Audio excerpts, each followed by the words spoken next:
Welcome back to Crossroaded, the only no filter moto podcast out there. I am your host, Eric Nichols, and this week we are going to do a deep dive into Arlington Triple Crown Supercross that we had over this past weekend. But first, let me get to my co-host, starting with Justin Reese. What's up, Justin? What's up, guys? We got some shakeups after Supercross this week, so it'll be interesting to talk about. Absolutely, in both classes. And then CJ Hinkle back, missed last week. Welcome back. Back with the stash, baby. You and Justin both, that's like the I new know, thing now. dude. Shaved it off Riley Green today, comes out dude. with one music videos and all the guys start cutting their stashes. And then joining us, second week, a special guest. We have Kaden Lewis joining us. Kaden, we were able to, help you out there in Arlington. Got to see you ride. But yeah, man, welcome to the show. Thank you for Yeah. taking some time to talk to us. And yeah, how was your weekend? Yeah, it was pretty good. Thanks for having me on, first of all. But Arlington was good. I mean, I was so in qualifying. The track was super soft, super rutted. I mean, I wasn't used to that being from Arizona, so it took me a little bit, but got a top 40. And then LCQ, we got a terrible start. Terrible start. I was like, oh, this sucks. And then I passed like 5, 6, 7 guys, and then a couple guys went down, and we end up like 11. So, I mean, we're getting closer.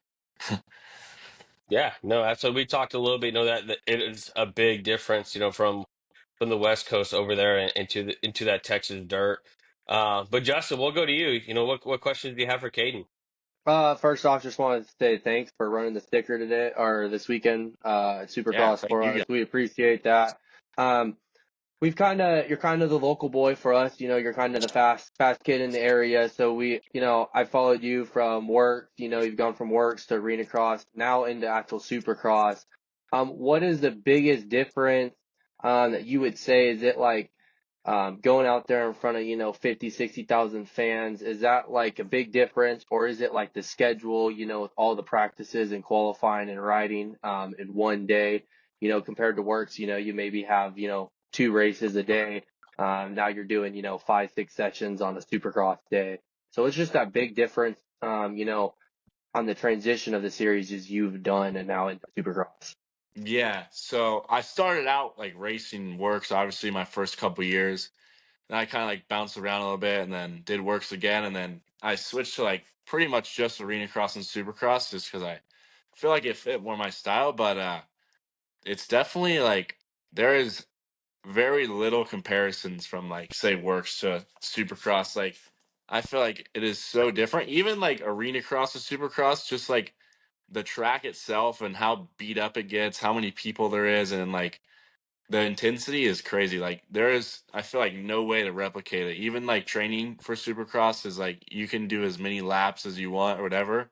Like once you get there and you're actually on the track with like 20 other guys trying to put in a lap, it's like there's no way to replicate that, and it's gnarly. Yeah, CJ, how about you? Any questions for Caden? Yeah, hey, we got to come watch you out in Phoenix in Glendale. We live right down the road, so a bunch of us got to come out. Eric got to come see you this last weekend in Arlington. And then I brought all my kids out to Prescott. We watched you ride arena cross and signed some flags for us, so that was cool. They're all fired up and they've got them in their room and they think it's super cool. Awesome. What I guess my question would be like, what do you think about the Triple Crown? Because it's kind of weird, right? Like we don't really, if you don't make that qualifying spot, then you really nobody gets to see you or do anything, which kind of I feel like it kind of sucks for someone that's on the bubble. Yeah. I mean, what do you think? Do you like that Triple Crown format and someone in your position that's kind of right there on the bubble, like about to make a break into the night shows? Or do you like the qualifying and the night show with the heats and the LCQ? Yeah, I'm not a big Triple Crown guy. I know like a lot of guys that race that I talk to that have like even raced in the main events, like they're not a fan. And especially for someone like me, like obviously top 40, you get to race a night show like in front of everyone, like your races on TV, way more exposure for like sponsors and everything. Like with the Triple Crown, it's nice because I mean you still get paid the same either way, but like being able to race at like night in front of all the fans and like I feel like it's just a way better. Triple Crown kind of sucks. You race in qualifying, your LCQ is like on the worst possible track at the end of qualifying, and then like it's on race day live, which obviously there's still a lot of people watching, but nothing compared to the actual like night program. So I mean, It it kind seems like it seems like that's kind of the common consensus. Even like you said, even the guys that are race. I mean, even some of the big name guys. I don't think they. At least the comments I've heard, it sounds like they don't really love that. I mean, it almost seems like it's just like as a spectator, I love it. Like I yeah, love to see 100%. absolutely love to see the guys out there six different times, six different starts. It's super awesome, but it's good to get somebody else's perspective that's actually out there competing. So, Yeah, yeah, definitely. that's As like a fan, it's definitely cool to watch. But I've heard from some of the top guys like it's honestly more dangerous for them because instead of just like whatever, like a heat race, like obviously dangerous, but main event like it's one and done, like one long moto, one start. Like the start is the most dangerous part, obviously. So to have to do that like three times and like they're still pretty decently length, like 10 or 12 minutes, like three times is just kind of brutal on the riders for sure. Hey, speaking on that, I know we've kind of talked about in our group chat, guys, about what would you think how Arena Cross has that B main? There's a lot of time to fill on a Triple Crown night show.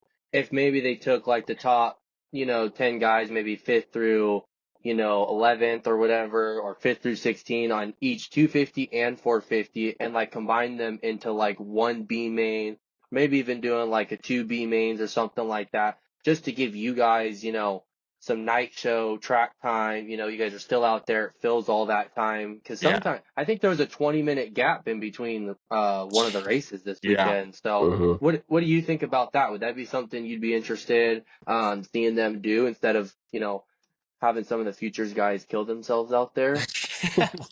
Yeah, I think that would actually be a good idea. I mean, I'm sure Feld won't do it just because they're hard headed as it gets, and they don't like to listen to the outsiders very much. But I think that would be sick. I mean, give us another chance to race, and I'm sure they'd put up a little bit more money for it if it were to happen. So I think that'd be sick. I got a hard question. It's been a hot topic this year, especially in that sand Florida race there, Oh yeah. Tampa. So as lappers, what is your take on what do they do with lappers? Do you do like Gypsy Tales says and fucking get rid of all the privateers completely and Oh. only have the top 10 guys racing, or like what how do you fix it? Like how do you like I think it's part of the sport. Like I don't think that you can just say like get rid of lappers. Like I think that's part of racing, but Yeah. with some of these guys that aren't getting out of the way, like the Vince Freeses of the world and shit like that, like what do you do? Like do you just start DQing people? Do you start like making like what would you do? What as a rider out there? Like what do you think is something that they could do? I don't know. I've kind of talked about it a bunch. I know I'm not a big fan of the Gypsy Tales theory Yeah, because I wouldn't be racing anymore. But I think like it could be something along the lines of like, oh, if you're getting the blue flag, it could be like a caution flag. You can't race under like a blue flag. Then they just have to move out of the way or something. I don't know, but I feel like to a certain extent, there's nothing they could really do about it just because it's been a problem forever. So yeah. I don't know. I almost feel like they need to like make an example out of somebody. Unfortunately, it seems like that's like what it's going to take because right now, I mean, and at the same point, like you guys are racing for positions too. Like Yeah. the guy in 16th and 17th are still racing for positions and Yeah, racing for money. 100%. So I get it, and I think it was a Kenny or Eli or somebody was on actually Gypsy's podcast, and he was like. Or Julian, actually, Julian Beaumer, Havasu boy. Yeah. He said he feels bad when he goes to lap one guy and one guy lets up and the other guy passes him with him, and he's like, "Oh Terrible. shit, I just cost that guy $300." Yeah, yeah, exactly. There was a deal like that at Arena Cross in Prescott. This kid that was like racing on their lappers, he ended up getting in trouble. He got docked like two spots because he like passed someone with the lappers and was racing them, and it was a whole big deal. So yeah, I don't know. I feel like they should do something. I don't know. Another idea is just like if you get lapped, then like black flag. That's it. That's where you are, and you pull off. But I don't know. It wouldn't help the leaders much. Yeah, we talked about that too, and then because we kind of talked amongst ourselves, and we're like, you know what, once you get lapped, you get yanked off the track, but then it's like that kind of screws really only the first guy has to go through the Exactly. Yeah. lappers, and then nobody else does. Do you have to get passed by a certain amount of guys or a certain part of the track down or whatever? But yeah, anyway, it's obviously a hot topic, especially with Yeah. those tracks For like sure. Tampa that are just huge separators. Yeah, that was crazy with Roxon and those guys. That was brutal. Yeah. Do you think it was Roxon's fault or the Lapper's fault? If you watch Dude, some of the videos, Roxon kind of goes left a little bit, going off I the sand. I still think it was a lapper, dude. Those guys they were Yeah, battling so hard, and they were balls out. They didn't. I don't think they cared about the lapper, or honestly, they probably didn't even know. Because like when you're battling like that, you don't really see the blue flags. You're just trying to pass the guy in front of you. I mean, that's true. What's yeah, your so, thought of what's your thought of them putting like some type of like the Cardo system or something, some like headset system that they've yeah. talked I think about where be smart. yeah Something for like only like they could do it for caution or like red flag or yeah, red flags or medic flags. Like they just tell you in your helmet, like okay, it's like red cross flag, no jumping. I think that would yeah eliminate a lot of problem too. So I feel like yeah that'd be beneficial. hey number 152, you need to pull over or some shit like that. Yeah. Yeah, yeah. I think that'd be cool. So, Kate, I have a question for you. What do you think you have to do to get to that next step in your career, as far as writing goes? Yeah. So actually, just like I was kind of struggling the first few rounds, like just trying to figure it out, and then I feel like there was a lot of missing pieces.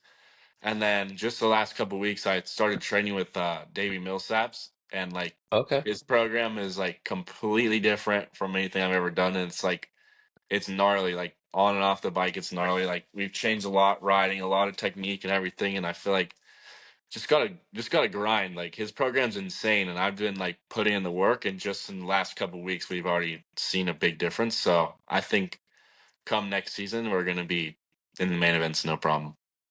Is this your rookie season doing Supercross? I know you did futures, but is this your Yeah, first one trying to yeah. qualify for the night show? Yep, first year. I don't know. And I know we talked about the track right now. You don't really have any interest as far as doing the arena cross circuit. You want to focus solely on Supercross right now? Yeah, I want to like see. I mean, obviously the main opportunity is in Supercross. Like, if you can get to a good enough level to where you get picked up by like even like the satellite teams, like you can make a living racing. So I feel like in arena cross, it's like you're never gonna get any better at Supercross racing arena cross from what I've learned. So I feel like just stay in the premier deal and get as good as I can and try and make the most of it. Right. Do you think can't really get better in arena cross, if you're racing arena cross compared to supercross? Do you think that because the arena crosses, they're normally only 2 or 3 lanes, they're kind of basic, everyone Yeah. can kind of do the same thing. Is that kind of why? Yeah, pretty much. And like arena cross, I mean, obviously the tracks are still pretty gnarly. They have good whoops, which is like I feel like the biggest takeaway. But like the rhythm sections, like there's nothing big. The tracks are tight. The thing about supercross is like the speed is super high and like the tracks get gnarly, long rhythm lanes, and like it's super, I feel like way more technical. So it's just hard to kind of carry that over. Where do you do most of your where like I said, I went to River Valley High School, CJ went to River Valley, Justin's still out Oh there at yeah. Bullhead. We know there's not really any great tracks close to Oh. you. Now you have your own compound right at your house. Yeah. Where else do you do your riding and training at?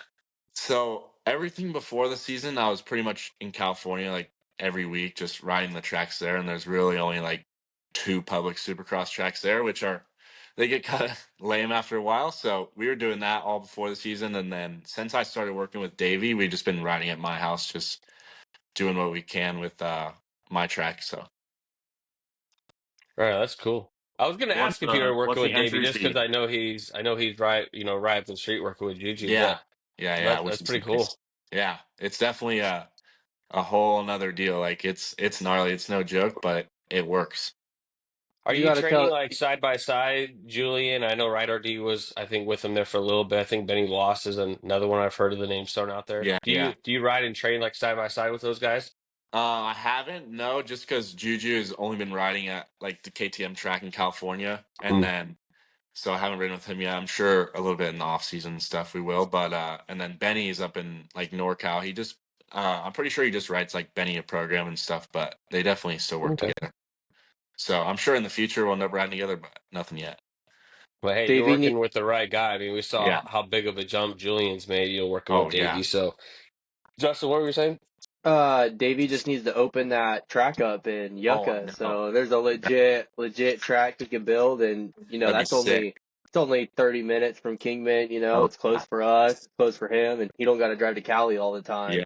That'd And I be. just saw, hopefully he heals up good. I saw Davey just got back surgery in Texas Yeah, or yeah. something He like just got that. that.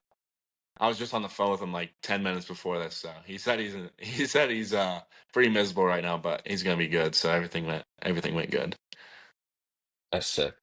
So the next up in the schedule it would be the shootout in Indianapolis. Are you going to make that trip, or are you going to wait until what would it be, Seattle, the next Yeah. West Coast? No shootout for me. I mean, this year, like if we were making mains and Yeah. stuff, I'd definitely be going. But we're gonna skip that one and then just train, and then we'll be at Seattle and then Denver, and then we'll go to Salt Lake.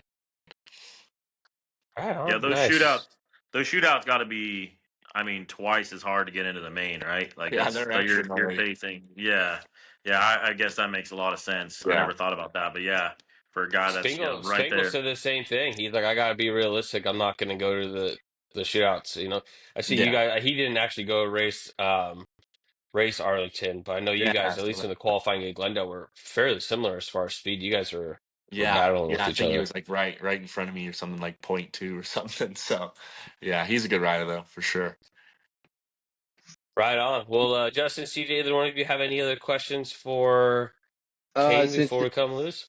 since you're not going to Indy, are you gonna throw a paddle tire on your bike and some outdoor suspension and come out to Works and have us do in 2 weeks? Dude, works is Havasu Works is like the most legendary race. I feel like I've done it about 6 or 7 times, and dude, it's so brutal. I don't care who you are. That place is gnarly. And it's like not fun to race, but it's so sick just because like all your friends are there. You're at the Yep. lake. Like, I don't know. Probably not this year, but coming up I'm definitely gonna race it again just for fun. You got to come hit that jump that Alvarez is doing right there Yeah, yeah, in that front of wall jump. everyone. Yeah. Yeah. That'd be sick. Definitely a fun race. I love that race. But I think I'm just gonna You go know, watch, hang out.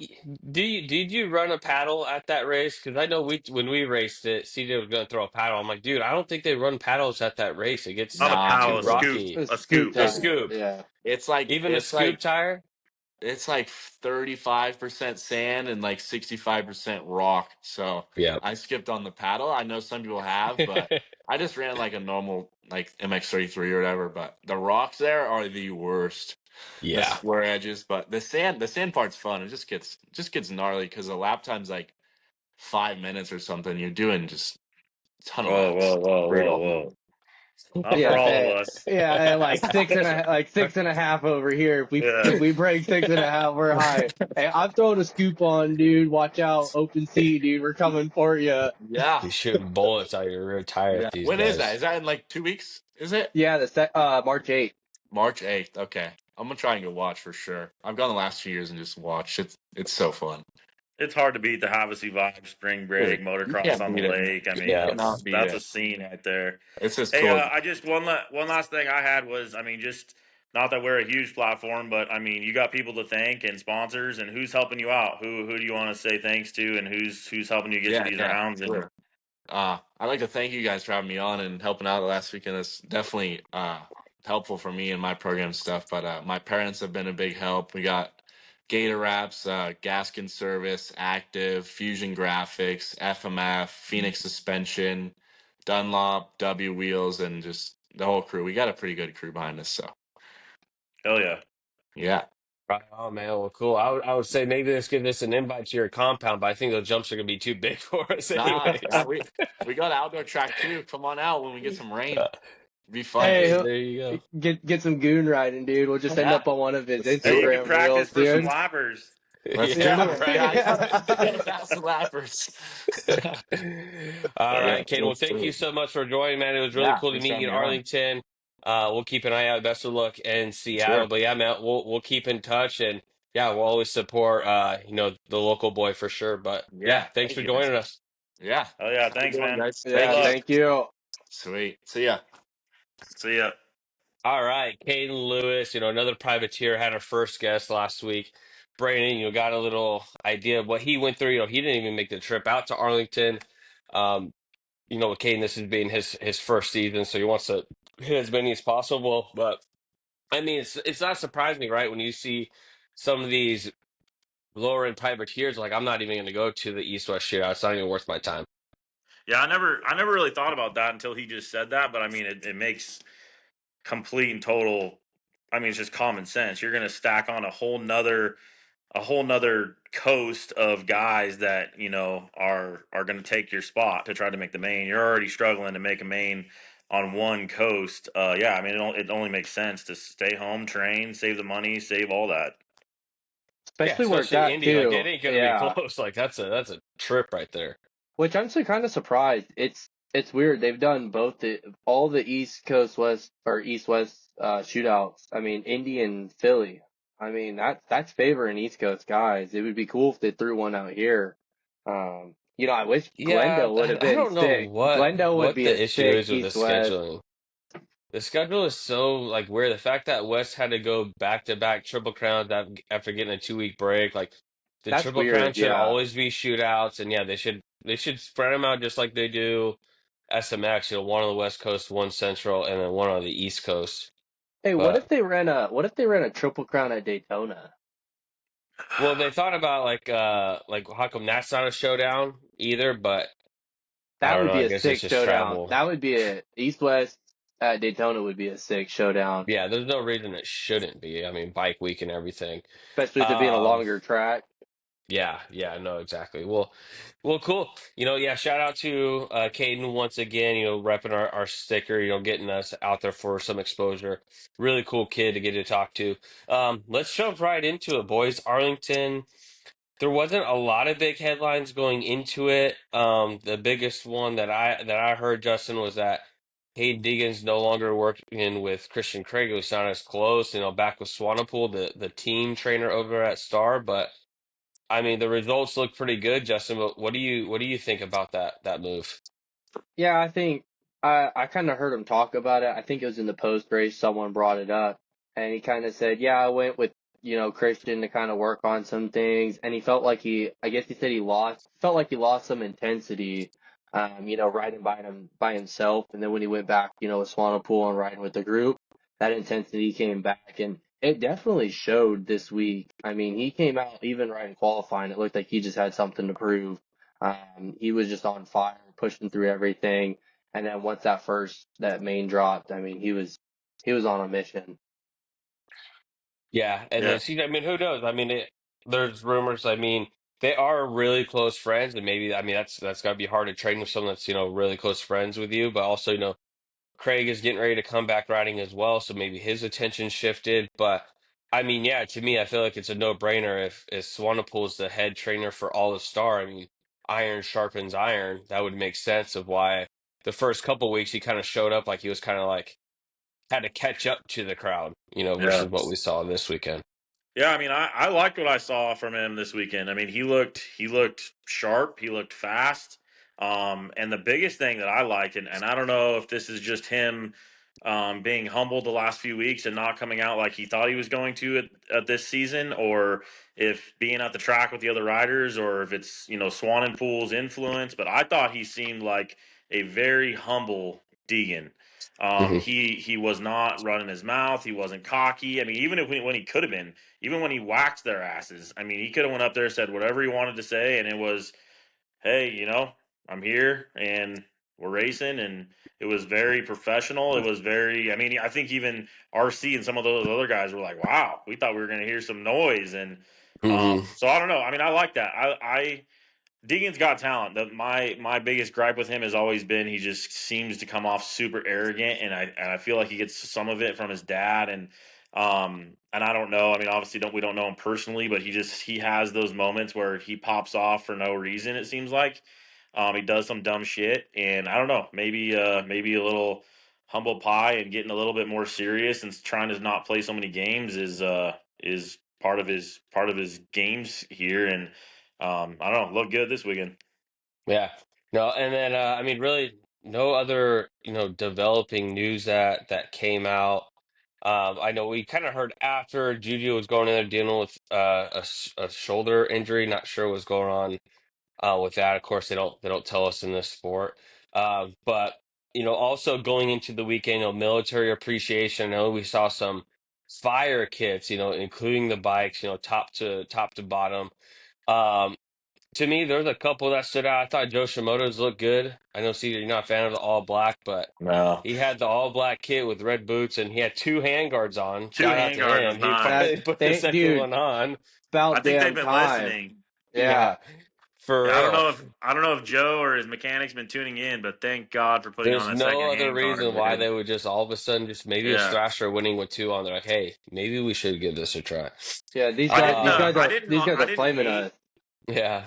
I didn't hate Shimoda's kit. I just I honestly didn't even know it was him. When he was out front, I thought it was a Yamaha. Like when he was out Oh front yeah. at first, it took me a second to realize like, holy shit, that is not that's not a star bike up there. It's a hand guarded Honda.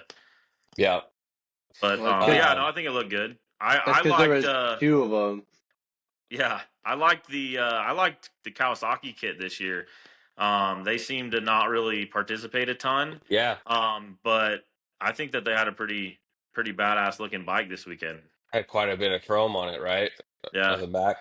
Yeah, I Yeah, no, agree. I like you're the I right. like the Cali bike. Kawasaki usually doesn't care to participate in these things. So it's cool. I think every single brand did participate in it, so that was very cool. I mean, Club MX bikes were sick. The all white with the camo. I'm gonna give O'Neal some love. I thought J Cube's gear looked pretty clean. Yeah. He had the With that red boots, the orange. red pants. I kind of faded up into the white. How about you, Justin? Who else stood out? I got that Cowie kit looks sick with the way that chrome, they normally don't do it, but the all chrome looks sick. I'm trying to think, who is it? Was it AEO? The one that had that all camo, I think. They had a cool Hmm. camo with Avery Long and everyone. That was sick. The Honda team that Parker Ross and Billy Laninovich are on, I think those look sick with that like brown Yeah, kind of in them. It made it really look like it was like a plane, so that was sick. I'm trying to think of like lit kits. Can't My really think. favorite my favorite bike my favorite bike of the whole weekend was Sexton. I thought Sexton's bike was fucking sick. They had super cool touches. They had that That, army soldier in his front in the number plate, number. giving Yep. him a yeah. salute. I thought his bike looked bitchin'. Yeah, it had like the Who was chrome, it? like the holographic Quad Yeah. decals on it too. Quad Lock Honda went all out. They put like the soldiers in the side and everything like that. That was kind of Yeah, cool. But I don't. I mean, it was cool to look at, but I don't think it flowed as well as some of the other kits. yeah. No, really cool for them to kind of. To be honest, I didn't even think about it. HRC Honda. I don't even think they even decorated a 450 to put it out there. I think they just left it on the truck. Yeah. But yeah, a They're at lot Trent of Kennard's house. yeah, a lot of really cool kits. Well, let's jump right into qualifying. It was actually before we'll jump into the track map, that it actually turned out to be some really good racing. The sand section also played a part. We saw a couple guys go down. We had a triple finish line jump. That was crazy. The whoops coming right out of that left-hander made it tough. But CJ, what do you think of this Arlington track? I mean, aesthetically, amazing. I want a picture of it to put it on my wall. I mean, it looks badass. Everyone, you think of that red clay Yep. and it just looked amazing. But holy shit, did it give those guys fits? It seemed like they were running freaking bald tires out there the whole time. Hmm. And it was carnage. I mean, I think almost everybody went down in the sand in qualifying. I mean, Coop was on the ground multiple times. Mookie was upside down under his bike one time. I mean, Yep. it seemed like everyone was crashes in practice. Bomer had some very scary. He had a bad get off, and he had some pretty lucky saves too. He made some connections with some tough blocks there a few times, but I mean the track was cool. It was exciting for a fan for sure. I mean, you had to stay on your toes. It seemed like the whoops were giving everybody fits. I mean, but it looked awesome. I agree. Yeah. How about I you, thought the Justin? track. I thought the track was pretty sick. I was kind of bummed they took out the triple before the whoops. I think it may have caused maybe a little bit less of the crashes in the whoops because they would have had more speed to stay on top of the whoops. They wouldn't have been sliding as much. So I think maybe taking that triple out, it slowed him down a little bit, but it slowed him down too much to where, it caused them to get that real wheel spin because they weren't going fast enough, and that was causing them those rear ends on everyone was just sliding out everywhere. I saw, Smith went down, and then a bunch of people were down in the woods, and then I saw another video. Davies almost went down and somehow saved it, and Deegan did it right after him in that last one. So they were pretty treacherous, which it's nice to see the woods be a separator again, although there's only, 9 of them. I thought they should have kept that quad option available. I would have loved to see someone bust that quad out last couple laps. It would have been death defying, but it would have been cool to see them, pull it. I think Sexton would have tried to pull it. He probably would have just ran right through Webb, instead of being able to stop anyways. And then also it would have been interesting to see if Deegan would have tried to hit it. It just seems like a jump Deegan would have tried to send, so that would have been cool. A big gripe, if you're gonna build like a triple or, whatever you want to call it, when they're coming back across the start, build that middle jump up higher. Make them either have to sit into it to get over it instead of them just blitzing it like a whoop. Because they just blitzed that section almost like it was just a wheel tap of a whoop. Like build that middle part a little bit higher. Like the Take that. place where they were wheel tapping it before they went across the You want to see mechanics. Yeah, someone die, I huh? yeah. thought that was Well, sick, dude. well. You want to see Yeah. death. Well, I want to Yeah. see them like have to get over it because it came to a point to where they were just like hitting it like a whoop, like it was 3 whoops. It just brought right through it. It'd been cool, like have them actually sit into it to where then it made a little bit more of a difference. If you went, you could I still think kind of do anything inside. I think these guys just make shit look way too easy. Because I tell you, if you go and you stand at the bottom of that Probably, yeah. single looking at that shit, you're like, there's It, no fucking way I'm gonna Yeah, you've been bounce like, into I'll this just thing. roll these yeah. 3. Yeah. I'll roll at everything. And the triple for a finish line is dumb as fuck too. Go put that Ye- dirt somewhere else. Go build it somewhere else. Build something better. Yeah, I didn't really And understand that and aspect of it either. and, and thinking of that like triple coming across, them like wheel tapping that and stuff. Why don't we just bring a fucking dragons back? Like bring They're back dragon back. dangerous. I They're mean, dude, dangerous, Justin. fucking roll it if you can't fucking hit it right. If you can't hit it right, fucking go practice it during the week. It's like Jake Coop in the whoops. Can't fucking blitz whoops. All you should be doing is fucking hitting whoops. Just go hit whoops. Practice. All right. Yeah, I agree. I thought the track was good. There was a lot of good racing. Yeah, it was weird for how rutted up it got. It was really slick too, which usually you don't really kind of hear slippery when it comes to, ruts. Usually, makes it have pretty good traction there. Going into the qualifying, Cole Davies fastest, 48.3, and the 450, real surprise, Justin Hill with a 47, was a half a second faster than Justin Cooper, which was second, but Justin, some interesting qualifying results here. But yeah, we usually see some bangers when it comes to these triple crowns because they don't want to have to go through that LCQ. Yeah, the qualifying, I was kind of shocked on how fast Davies was. I was like, uh-oh, Davies is going to run away with this tonight with the way he with the way he qualified. But it was weird. It's like Hill and Davies. They qualified so much faster, but like Hmm. on the track, they didn't look that much faster. So and then I never saw either one of their fast laps. So I don't know, like I can't compare it to see what they did that was so much faster, but obviously they found something. Maybe they did skip the whoops or something, but they found something that was quick. And I was very shocked to see Hill up top. I saw DV post something about how that's a second year bike, like it's a 2024 bike. So it'd be interesting to see if that really is a 2024 bike. Yeah, see they kind of touched on like Cole Davies 48.3, Deegan 49 flat. He was almost a second faster in qualifying. Pretty crazy there. Cole Thompson qualified sixth. Enzo Lopes seems like maybe he got his groove back, qualified eighth. And then just kind of looking around, everything else kind of looks the same. Marksbank with a 13th in qualifying. Um, To me, Davies was like he was the only one that got a hot lap in. Deegan tried to put a heater in at the end. He stood the bike up and he gave up, had no time.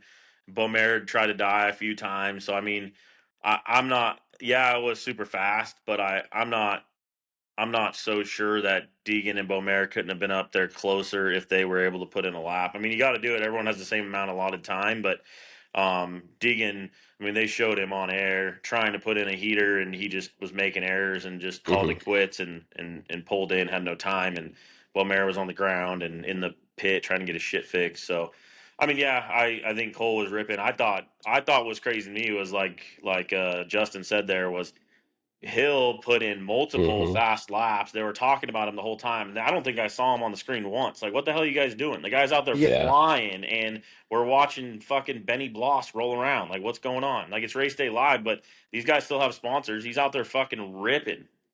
Yeah. No, it definitely wasn't. Even when he got the fastest lap, there was like no excitement around it. Thinking that it Yeah. wasn't going to stick. But they didn't I mean, even show shoot. it. I mean, even Justin Cooper, he was second fastest, 48.1. So I mean, these guys, Justin Hill, beating all the top factory guys is, fairly impressive. Um, I mean, other than that, Joey Savatgy with the ninth, Jared Robin the 12th, Colt Nichols 13th. So yeah, I mean, overall, I mean, the qualifying was good. We saw a lot of people hit the deck, but like CJ said, Justin, I think it really came down to who could put in a clean lap because this track was kind of challenging. I mean, they could lose their footing on one corner and then there goes their hot lap. Yeah, it seemed like every time they were just panning to people making a mistake almost every lap. So like all the top guys. So yeah, kind of like CJ said after he said it, it really like sitting there thinking about it's like yeah, if you got one really good clean lap, you were good to go and solid. But the track was just so treacherous. It was so soft all day. So yeah, I mean even that little double before they kind of came back before that first turn. That was causing a lot of issues in practice. I think Savachi went down there. I think Davies or Mosman went down there as well during practice and qualifying. So, yeah, some of these simple little, jumps were causing everyone to have problems. Yeah. All right. Going into the LCQ last chance qualifiers, these are always good when it comes to the Triple Crown. Joshua Breeze gets the win in 250, followed by TJ Albright. Parker Ross gets in there, Gavin Towers, and they just edge out um, Derek Kelly. And then our guy, Kaden Lewis, finished at 11th. And then 450s, Kyle Chisholm gets a win there, followed by Grant Harlan, Justin Starling, Scott Meshy. I think that was his first main event of the year as well. Just beats out Tristan Lane, Rod Bill, Morans. But that 450 LCQ had some pretty good battling going on there for a while there, Justin. I would beg to differ. I think the 250 one was way more exciting. Parker Ross crashed in second or something like that, and then he was down to like 10th and came all the way back to work his way up. Gavin Towers somehow had maybe the most amazing run through his set of whoops before he passed, held on before Derek Kelly, in that last corner. That 250 LCQ was a freaking show, and that's what I want to see in an LCQ, but yeah, 450 had some interesting moments in it. That's when Henry Miller decided to yeet off the track. He took out Swap Moto's Chase Curtis. So Hmm. shout out to Chase Curtis. Hopefully he heals up well. It's not looking good. I heard they're really worried about what happened. So yeah, Dude, that's a that is bummer like for the him. worst bad luck you could possibly get. And he was way off the track too. He was literally standing against the starting gate. Like that bike flew like 30 feet. I heard he broke both of his legs too at the same time, but yeah, I mean Yeah, that's and just that's the tough. one of them is the one that he broke like a year ago or something like that, and he has all his hardware in it. So I Oh saw him post God. about it. He's like, they had to take all the old hardware out, they had to put all new stuff, and he said since he might be there for weeks because they had to make so many cuts that they're worried about like that compartment syndrome to where like you kind of can't move it or whatever anymore. So yeah, it's a real bummer for him, and it sucks to see that happen, but. I mean, I guess you being a photographer and on the floor, you got to keep your head on a swivel. That's maybe one of the most dangerous jobs in the sport is just being a photographer and a media guy down there. No You one's know, safe in the you, sport. Doesn't yeah, matter. Riders, hey, photographers, you Monster know, Energy girls. We saw them almost get Yeah. hit on the track. yeah, you'll never see Pulp down there on the floor, but he'll be eating fucking chicken fingers in the press box. How about you, CJ? Anything stand out of these LCQs? No, I mean, they were good racing. It was good to watch. I mean, I liked watching Messi make that main, and he stuck it out. He rode hard, threw some elbows around, and yeah, I mean, it was good racing. Nothing crazy. I mean, I think the usual suspects that were in there made it. I mean, Chisholm being in the LCQ is not ideal, but yeah, I don't know. It was good. All right, jumping over to the 250 main event number one. Hayden kind of came in and he shut up all the haters out there. Especially we were saying, he can't get through the pack. He can't get through the pack. Well, he showed in this one. Went down in the sand early. I think he fell back to sixth, seventh, eighth place. Fought his way back. Ended up getting the win. Cody Schock with an impressive second. Um, Julian Bomera with a six. Not really a great turnout. Lux Turner eighth. Enzo Loeb with a ninth. And then, of course, Jordan Smith, unfortunately, does what, Jordan Smith always does. Had the win basically in his hands and just kind of went for a ride there. So hopefully he heals up. Sounds like he got pretty beat up. But yeah, Caesar, what were your takeaways from that first main event? Yeah, I mean, I thought Deegan was done. I mean, I thought he screwed himself right there in race one. With I'm sure everybody else that was watching the race. Seeing what he's done these past races, I sure didn't think he was coming back for a win. So Hmm. that was very impressive. It was a bummer, watching Juju not. I just kept watching the timing and scoring, and he just kind of was just sitting there. I mean, finding out now, it sounds like maybe he hurt his shoulder in that crash. So who knows? I mean, did that play a role? Did it not? Did he not gel with the track? I don't know. But it was kind of a bummer. You hate to see a guy that's competing for a title. You want to see it exciting, and he's an AZ Havasu boy too. So that was interesting. I don't know. Hopefully he comes back strong and he had something going on. They get it figured out. But yeah, Deegan was on a tear. Jordan Smith was on a tear. I don't know that. Hmm. I mean, yeah, Deegan probably wins. I don't know. Jordan doesn't seem like he's really letting people go by like he has been in the past. So I don't know. Does Deegan still win that main? Probably, but he still has to make a good pass on Jordan. So I really did like, and I think Deegan knew that. I don't think Deegan knew. Like, I don't think he thought I was giving a gift, but he was very humble on the podium when he went up there. He said, "Hey, we got one done. It sucks to see Jordan go down like that, but we got two more to go." Which I thought was really cool because I think in his head too, it was like, hey, I'm sure he questioned like, would I have won that race? Yeah. So that was cool. Anyway, I really liked what I saw out of Deegan as a mental. He seemed very mature compared to what he has been. So, but that was a hell Yeah. of a ride. I mean, he was ripping a short main, and I mean, he put it to him. Yeah. Who knows? Maybe the 2 week off, going back to Swanepoel, maybe yeah, he got some humble pie, it's kind of back to business. But what about you, Justin? Main event number one, what stood out to you? Cody Schott.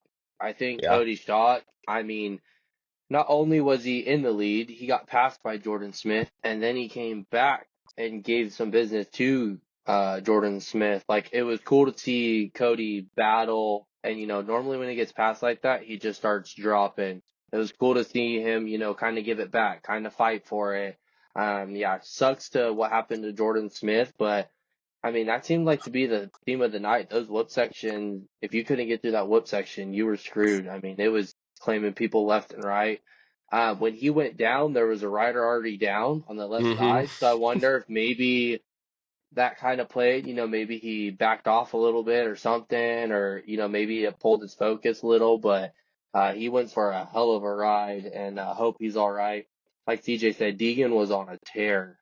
It was really, that's what we needed to see out of Deegan. I think that's what we all expected out of Deegan all year. Come out, move through the pack, improve a point, reiterate what CJ said again, Bomer. I mean, just stagnant, just sat there. He didn't really do Hmm. much. I mean, I He was I way was off the really pace too. way off the pace, yeah, and it's just like, uh-oh, like I just thought, what's wrong? Like what happened? Like I was thinking Well, West Coast, he was fine, not very rutted, not very deep. We get to Arlington, it's deep, rutted. Can Juju ride this stuff? Is this the problem? Is it the track that, he's struggling? But now hearing that he possibly hear a pop when he crashed in one of the qualifying, so maybe that's what just it was. But But, even in um, qualifying, he wasn't stood out. Like, I don't yeah, think he ever yeah, was in the top I five. I agree. Yeah, I think he finished third overall, but Or did he? yeah, yeah, it wasn't impressive though. I was kind of really bummed on Bomera because I really thought he was gonna come out and do something, but I mean he was just stagnant and Deegan pulled away, proving that he's ready to battle for that title. Yeah. Yeah, like you said, Cody Schock, incredible ride for him. Michael Mosiman looked good. Joe Schmoed actually had the fastest lap of the race. He was almost a second faster than Deegan at 47.97. Deegan was a 48.95. So Shimoda definitely found some speed there. Garrett Marks with a seventh, that was great. And then Lux Turner, Enzo Lopes bounces back. It's a solid ride there. Mosman was third. Mosman rode really good. Yeah, I was shocked yeah. to see that he didn't die. Yeah, no, he had really good. And Cole Davies, a fourth, kind of quiet, first race for the fastest qualifier there. All right, let's jump over into 450 race number one. Let's take a look here. Let me get these results pulled up. Ken Roxon ends up getting the win. Justin Cooper, had his starts dialed all night long. Shout out to him. I thought his kit looked pretty good. Sexton with the third, Justin Hill, great ride with the fourth. Webb with a six, Dylan Francis up there with a nine. Mookie back down into eighth, and Anderson with a 12th. But yeah, good races that first round. I thought Justin Cooper, was maybe going to have a chance of getting this win, Justin, but yeah, Ken ended up hunting him down and getting the job done. Honestly, I was surprised Jay Coop stayed up front that long. I thought Jay Coop was going to get dropped after the second lap. It seemed that he finally kind of put together more than 2 minutes of a race. Um, And the Jay Coop, fastest lap of the race, too. yeah, I just looked at that. I was shocked by 3/10 of a second. So, Hmm. that's pretty impressive. But, I mean, it almost seems like Jay Coop, he can get those starts. He kind of has that pace, but he just can't get through a goddamn whoop section. I mean, if Jay Coop can get through a whip section, I mean, he beats Kenny, I think, in that race if he could get through that whip section. Because there was a couple times through a couple of the rhythms he was closing right up on Kenny, but then you get to the whoops and Kenny just runs right away, and then he can't close back up. So, but like I said, impressive for second. Justin Hill fourth. He backed up that qualifying time, which is huge. Um, you know, for him to be on that bike and beating all those real factory guys is always impressive, I think, no matter what. Yeah, CJ, how about you? Yeah, Justin Hill with the fourth, beating quite a few big names of the factory riders. But what stood out to you in this first 450 race? Oh, it's cool to see Justin Cooper up there. I mean, I was surprised he lasted that long. He looked like he was towing a trailer through the whoops. Um, I don't, I don't know. I don't know if they were just like. I mean, obviously they were treacherous for everybody, but I think RC or somebody on the announcement said, like if that's your skill through the whoops, then set your bike up to jump through the whoops and get through the track better. Like just dedicate to jumping through the whoops. Don't go to the outside ever. Just go inside, jump through the whoops, and set your bike up a little bit softer so you don't have to worry about it. And it's just weird. You would think that, and they said that he had a directive from the team to go out there and blitz the whoops and practice, Hmm. and then he said he couldn't do it or didn't feel comfortable or whatever. So I don't know. To me, it was kind of weird because he's still I like watching him. I mean, just specifically, I mean, RC and those guys were all commentating on how fucking slow he was going through the whoops. And then he still went outside a couple times. Like, what are you doing? Don't go outside and go slow. Like, you got to pick one. And so yeah, I don't know. I mean, yeah, Kenny hunted him down. I mean, he looked good. He looked like he struggled a little bit too, but he was just like that engine that could just kept on going and going and going. For me, the surprise was Cooper Webb. Hmm. Um, Cooper Webb, I was like, fuck it, I wanted to hit him with a stick. Like, do something, dude. Like, what are you doing? Like, he looked like he was riding hard. Like, you could tell him he had some body English going on the bike. He just wasn't going anywhere. So obviously his night turned around a little bit for him, but I was just like, oh, there went Webb's World and Arlington champion and all this other shit. I'm like, fuck, he just shot himself in the foot. And Yeah, Yeah. that had me worried about my bet after that first moto. Watching him in sixth, I was like, shit, dude, there goes $25. Well, I pissed that down the drain. But yeah, Webb was a shock that first moto. I just thought he would. I mean, like you said, it's Arlington, it's Coop's world, and we're just living in it. So, that was pretty shocking that he finished sixth. All right. Going into 250 race number two. Deegan goes back to back, gets another win. Has to make a few passes. Garrett Marchbanks with a solid third. Shock with another fourth. Um, Enzo with a sixth. Lux Turner with a seventh. Julian Beaumer falls back to eighth. Um, Cole Davies ended up getting the 17th. I mean, yeah, Justin, a pretty ugly second race for quite a few guys on here. Yeah, I think Beaumare once again, eighth place. I think he crashed twice. He was a victim of the sand. If I remember correctly, I think it was that I second think so. moto. But it was just like, what the hell are you doing, Beaumare? Like, I think Deegan went around him again. I think almost Hmm. all three races, Beaumare started in front of Deegan. Yep. I think that was it the second one that Deegan started like almost, no, that was the third one, but no, like that second one, Beaumare, I'm just like, dude, you just let him go right by. Like, what the Hmm. hell are you doing, dude? I'm like, you can't. Like, if you want to win this title, you got to play the cats and games once you're on the track. Like, you slow digging up, try to do something. It just wasn't impressive at all by Bo and I was really concerned at that moment. I'm like, Deegan's going to win this race, but Bo may finish seventh or eighth, and that's a lot of points to lose in one round. And yeah, Deegan went right through. Shout out Mosman with the second. I mean, Hmm. consistency from Mosman is very rare. He'll probably eat himself next week or the week after, whenever he does race. Enzo Lope a sixth. Lux Turner, Hmm. two great rides the first two races. And Cody Shock a fourth. Other than not really much. In that second moto, I kind of thought it was a little bit of a dud. I felt like Mosman kind of let Deegan go a little bit towards the later part of that moto. So, yeah, I mean, Beaumare just needs to figure it out.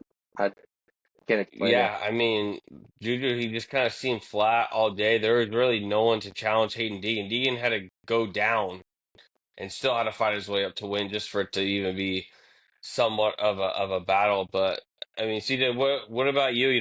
What stood out to you? What do you think was the problem with Julian? With an eighth in the second race, was his shoulder really that big of a factor? Or do you think the track conditions maybe I played mean, I another hope factor into it? I hope there's something wrong, I hope there's something that's like tangibly fixable wrong, like not just got his ass whooped that bad on a track cuz that's scary. So I don't know. Hopefully not that I hope that he's hurt, but hopefully it is something other than just getting his ass whooped. Because yeah, it was it was pretty bad. I mean, yeah, it's tough. I mean, we all, all of us being Havasu 928 people, everyone's rooting for Juju no matter what, and so it's tough. It's tough to see that. It's just like again, I'm just watching the screen, like, come on, 23, do something, and it's just kind of not doing anything. And Deegan's out there making it look easy. Hmm. I mean, he made that second one look easy. Like Justin said, it was kind of boring. It was kind of, Cody Shock still. I think he was probably the star of the show. Yeah. Even though I think he got like fourth in the second one or something. Yep. Yep, yep. But yeah, I mean, again, I'm stoked for Cody Shock. I mean, he's our age. I mean, he could be podcasting with his homies at home, and he's out there freaking fighting to put his bike on the box. Like Yep. I'm stoked for Cody, man. Especially all the shit that he's been through, and just Deegan fucking him up and being his daddy there for a while, and now he's out there running with him. So it's pretty cool to see. Yeah, I mean, it's hard not to root for Club MX either. It's probably one of the Yeah. coolest teams in the paddock and in their vlog and everything. Always watching it. But yeah, I mean, Cody Shock were great. Shimoda with another fifth. Yeah, I mean. That Julian was was definitely the biggest question there. I mean, Cole Davies 17th. He couldn't really do that anything was after he went down. so when Yeah, Davies went down, if you watch the replay, Deegan was like almost 20th off the start because Deegan was completely Oh, his stopped. start was If you terrible. yeah, Yeah. yeah, Yeah, he was like stopped and he was probably 20th or so and came all the way back. It says first lap he was 12th, so that's once they crossed the finish. So I mean he literally went through everyone and passed everyone and said goodbye. I'm just gonna win this race. Kiss my ass. yeah. I mean, he was almost a half a second faster than everyone too. Yeah, yeah, So and they yeah, I mean, were it all and clicked. him and Mosman were 12 seconds ahead of Marchbanks. So I mean Jeez. it's not like they just barely passed those guys. They were gone. All right, let's jump over into 450 main event number two. Um, this one was definitely had some drama in it. Cooper Webb ends up getting the win. I believe this is the one Sexton went down because he hit the back tire of JQ. JQ trying to chase him down as well. Um, a couple more. No, Malcolm ends up getting a 12th there. Jason Anderson with a 17th, so he had another bad race there, but And some battling with Barsha. yeah, they really got into. I Yeah. think it's funny.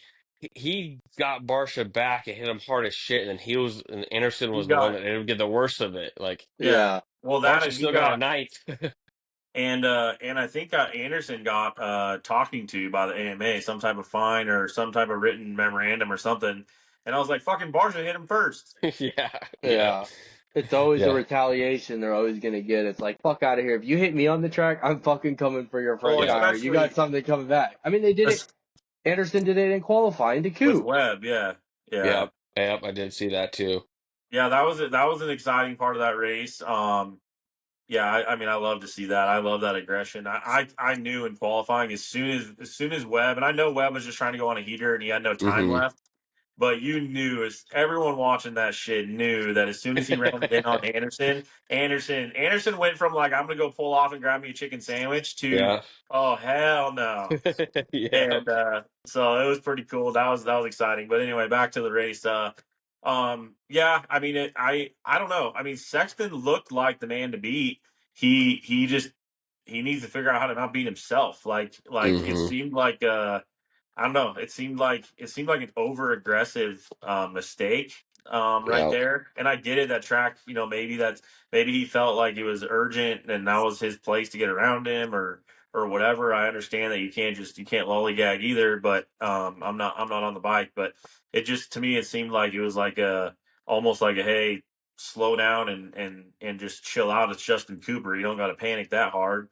Um, but but yeah, I mean Cooper Webb too.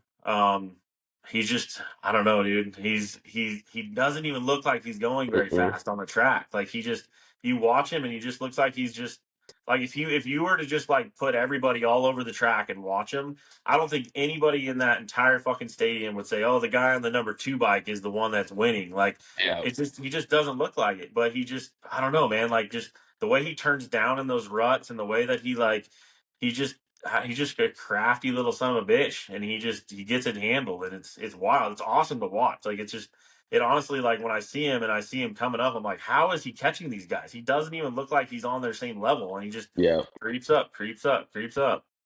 Yeah, yeah. Webb's ability to cut down in corners and stay low in corners and get out of those ruts and get traction is like I saw a couple of the moves he was making and it's like how the hell are you turning that bike that quick? Like he's doing a complete almost like 180 like he's in enduro or something of turning But on a what's log. It's crazy, like what's crazy too insane. is he's like fucking 5'5" on a 450, and he Yeah, he's Hmm. not turns big. Yeah. He's turning that thing. Yeah, like you said, dude, that thing just like whips and gone. It's like, dude, it's already a tight corner that you just landed off a triple doing like 37 miles an hour, and he just whips the thing around so fast it blows my mind. It blows my mind every time he does that. Do you think that's because he's using that rear tire to steer? He's just sliding that I rear end? I do. I Especially think at that track. Yeah. yeah, I Yeah. think so. I think he does. Like he's like very good at that. Like it's It's it's like almost like his front Villapoto. tire. Yeah, it's like his front tire doesn't even move. His back tire just like goes around and then he takes off. Yeah, it's like Villapoto. Villapoto was known for just sliding that rear end and using his rear tire to turn because it was Yeah, just like you lock that rear tire up, clutch in, full gas, and once you get straight, fucking go. yeah. Yeah, Y- it was exciting to see him do that because like I said, he doesn't look like he's going that fast. I mean his times say he is, but obviously he is, but it doesn't look like it. And he loves the fact that he knows Sexton's gonna make a mistake because Webb can just sit there and just run his race, just log the easy laps, like because cutting down the turns, like I think right before they did that wheel tap section, I don't think he was tripling all the way out of that corner. I think I saw him, go double then triple. So cutting down the turns, it even prevented him from doing some of those bigger triples out of the corners, but he was just able to log consistent lap after lap. And sure enough, Sexton just One, to me, I almost wonder if they went back to the truck and was like, Cooper Webb, if Sexton's on you like this, just kind of tap the back brake or kind of slow down a little bit because he's just gonna fucking run right into you. Because I just don't get the crash with Justin Cooper. Like, dude, like, how do you not see that you're gonna yeah. get that close He's and a fucking hit fucking him? he's a head case, dude. Like, what the fuck? When I saw that, I could not. How do you like? How do you? There was no way you were even gonna make a move on Jay Coop in that position ever. Like, how do you run it that deep and think, oh, this is gonna fucking turn out great? Like, dude, that was just a fucking boneheaded fucking D class beginner move right there. Running into looked like our buddy Dunn running into the back of me at fucking ACP on the Saturday motocross, dude, and then blaming me for it. I'm like, fucking dude, fucking watch where you're going. Yeah. And I mean, in Sexton fashion, I mean, he still got up and finished second, but that's, call it what you want, whether it's a positive or negative, but I almost feel like it kind of falls into a negative fact that he can go down and still make up the time. Yeah, he should be winning. Yeah, you'd think he'd be winning it, then it would slow him down, but it's almost like he can be like, oh, whatever, if I crash, I can always make it up, instead of like, how about you just don't crash or don't hit the gate off the start and Yeah. you'll be just fine. Um, but yeah, looking at everything else, Ferrandis a sixth. I Hill mean, that's fourth again. yeah, Hill with another solid ride. Um, yeah, I don't think anything really Mo- really stood out. A lot of guys been the same. Mookie crashing in that main towards the end after the finish ruined our parlay. He Yeah, fucked us. That was a huge loss right there. definitely not Oh, a and they great entered. start to a new relationship with Jay God Bookie on damn. X. Yeah, all of the bets were tough this week. You could have had some good bets with taking some underdogs this week. Yeah, Oh, yeah, I think the only underdog that won was AP. Cooper. Well, okay, yeah, but yeah, they're all plus money at Well, that the point. underdog. But Other yeah, underdog. yeah, yeah. yeah. Hey, Coop at plus like 250 or 275, whatever it was. I'm like, $25, throw it on there, dude. You guys are dumb for giving this out, dude. I was like, I'll take it. All right, let's go into main event number three. I was hoping for the Deegan sweep. He put himself in an opportunity to get there, but Cole Davies showed up. Great ride. Shimoda with a third. Julian bounced back with a fourth. Garrett Marchbank fifth. Cody Shock, got done what you need to get done, finishing ahead of Moseman. Lopes with Barely. another top eight. I mean, shoot, a lot of these guys, they were in the top 10 all night long, just kind of Turner another swapping some night. positions. Yeah. Turner a night. That's you. I think that's very impressive for Turner. Is he on an AEO bike? I think so. That's just it's kind of impressive for Turner. He's finally starting to put together some really Yeah, solid AO rides. Power I mean, Sports. even the last few weeks, I think for West Coast, he's been kind of putting some rides together. So that was pretty Yeah, impressive to see for him to do yeah. that. Parker Ross Private, at 10th. I know he was in the LCQ. So yeah, yeah, he good had a right rough. there. I think he went down and had a rough moment. I think in the second race. Yeah. But yeah, I mean Deegan did what Chase should have done. Deegan was pushing for the win. He wanted to get it, but when he had that one bobble out of the whoops or going into whoops, he's just like, I'm just gonna Hmm. hang it up and sail to the victory. But yeah, CJ, what about you? Anything stand out to you, that third and final race? Yeah, I think Deegan. I don't think we saw all of Deegan in the third race. He didn't. We didn't need to. I don't think he rode to the Deegan that we saw the first two races. Yeah, it'd be cool to see him sweep, but I think he knew he was. I mean, he could have fallen, went taking a piss, got back on his bike, and he still would have won that race, Hmm. or he still would have won the overall at that point. I think he had like 5 or 6 positions to play with when he was just riding around. Um, but no, to me, Cody Schock, it was really cool to see Cody Schock do what it takes, do what he had to do, because it wasn't easy for him to get Yep.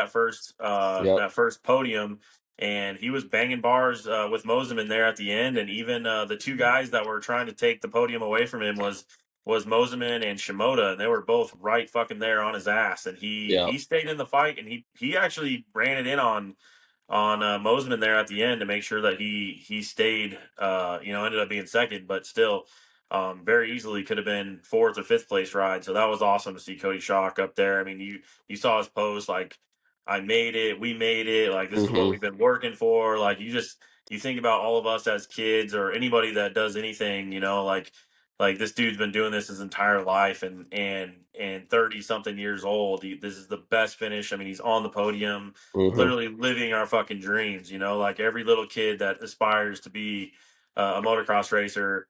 Like he got to have that feeling, and it's super cool to watch. Like he just soaking it all in and just fucking stoked about it. So awesome for Cody Schock. Yeah, I mean, not even just at the podium. I mean, he finished with a second. He Yeah, was tied with Moseman. He had to beat Moseman. Shimoda was, 1 point, over them. So yeah, I mean, really impressive. Privateer effort out there. He rode really freaking good, and yeah, I mean, shout out to club. It's freaking cool to see those guys out there, and it would be cool to kind of see them get some more of these bigger names over there on that club bike and see what they can really do with it. But going into the overall results, Justin, Hayden Deegan goes 1-1-2. Cody Schock second overall 2-4-6. Moseman 3-2-7. Samoa fourth. March Figgs fifth. Julian sixth. Cole Davies seventh. But I mean, you look at this. Obviously, we had Jordan Smith go out, but ain't no one guessing this podium correctly. no. You might have Deegan winning, sure, you could do that, but throwing Cody Schock and Mosen up there in a I triple th- crown format, just definitely not what you anticipated. I think everyone would have probably put money on it would have been between four riders in the podium: Deegan, Bomer, Davies, and Smith. I think everyone would have had their podium littered with those four, some combination. I don't think anyone really has much confidence in Shimoda. We really don't know how bad his hand is. I know he did say something that the doctor said he could have surgery, but he decided not to. So he just let it heal. So maybe he's not even completely 100% back. But yeah, there's no way I would put Cody Schock and no way I would put Mosman to get 3 starts and finish 3 races of a triple crown in order to get a podium. So, I mean, congrats to Mosman. That star ride kind of came out of nowhere last year when we heard the rumors of it and outdoors, and now that he's on it, so kind of a shocker, and I guess he's making the most of it as he can. Yeah. And then, looking at the results after Arlington, I mean, huge point swing here, CJ. Deegan was down, I think, 3 going into it. Now he's up 6 over Julian.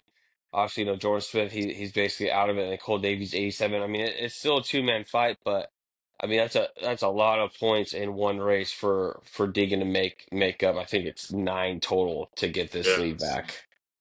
Yeah, I mean, from what we saw out of Bomer, it sounds and it looks like we're back in the Deegan's in the driver's seat situation. It's another one of those situations where it's his to lose, and he's lost it full of several times. So we need to see him bring it in, ride it out to the finish here. Really interested to see what happens in these showdowns. I think when he's going to get challenged a little bit more by some of those guys out east than what he's seeing. Like at least this last weekend, we're going to see Kitchen and RJ and those other guys go up there and mix it up with him. And who knows? I mean, is he gonna want to put his foot on the ground and say, "Hey, I'm the best one that there is," and who knows? Anything can happen in those situations. Or does he I don't know. I think we're really going to see. I think those showdowns are still going to make or break Hmm. the title, because I think we're going to see like a level of maturity. We're either going to see some dominance, or we're going to see some maturity, or we're going to see some mistakes. And I think that he's either going to run away with the title with those showdowns, or he's going to lose the title in the showdowns. I think after Yeah. this weekend, watching Beaumare in the rut struggle that much, even qualifying before he crashed and everything, it's making me kind of nervous that this East-West showdown is in Indy, because Indy is known to be one of the most rutted tracks. It breaks down. It's super soft. So I think Beaumare has a lot to prove when they do go to Indy, and I think that race will be the deciding factor of this title. Because if Beaumare doesn't show up and finishes like ninth or 10th in this showdown, you can kiss that title goodbye for sure. Where do you think Deegan sits in the East Coast shootout? Where does he rank? I Is he think number one? Is he a favorite? no. I I mean, think he's a No. Anstey. favorite. I think Anstey, because Anstey. I mean, Tampa was I soft. I just think Anstey's very mature too as well. I I just don't think think Yancey's fast enough. I think he's a favorite. I call Deegan. Do I? Do I? I top don't three. think Deegan. I don't think Deegan's the favorite. I think you could say he's. I mean, it's hard to fucking say Anstey's not fast enough. I mean, him. I think Kitchen, RJ, Deegan, and Anstey. I think any four of them could win that race. Kitchen has to get a start though. That's the only thing. If Kitchen does not get a start, he has proven time and time again, if he can't get a start, he can't really make his way through the pack. So yes, if Kitchen can get a start, I'd throw him in there. But for the East-West showdown, I mean, I'm almost willing to throw Davies in the top four. Davies, Anstey, Deegan, and RJ. But RJ's already RJ'd twice this year, and each time they've raced. So, I Yeah, mean, it's just hard. Deegan's already RJ'd four Dang, times. you guys, Yeah, you they're guys are all shit already show. you guys are already dropping and forgetting about Juju, huh? After one round. Dude, in ruts like that, dude, he struggled like a motherfucker. At Indy, I could almost imagine what's gonna happen at Indy, because Indy's way worse than Arlington.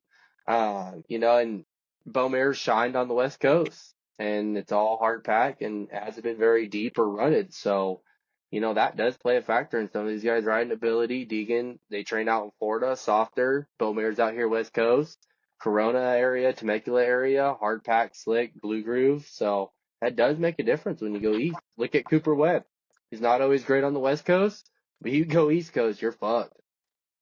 What about you, CJ? This Julian Bomere, are you out? Do you think this was definitely track induced, or was it a No, combination of the shorter hill bounce back, and we'll see him win again on these ruttier tracks? yeah, I think we either see a report that there's something actually wrong with him, or yeah, I think he's too good. He's got too many good people in his corner. He's got Davey Millsaps. He's got it sounds like he wants it bad, and he knows that he can be that guy. So I think there's either something actually wrong with him, or I think that we see him back up there. I don't think he just rolls over and dies. I don't know. I mean, Deegan could still bring it like he did, but I don't think we see Juju in eighth place. I think we see Juju where we expect to see Juju is on the box. Are you Yeah. concerned about him going to Indy after watching him in Arlington in the ruts? Heat I stuff? don't know. I mean, I didn't think he looked. I didn't. I wasn't really like, oh, he looks like he's terrible in the ruts. I So mean, it here's seemed the like, biggest thing with Juju, right? Is he didn't get his starts.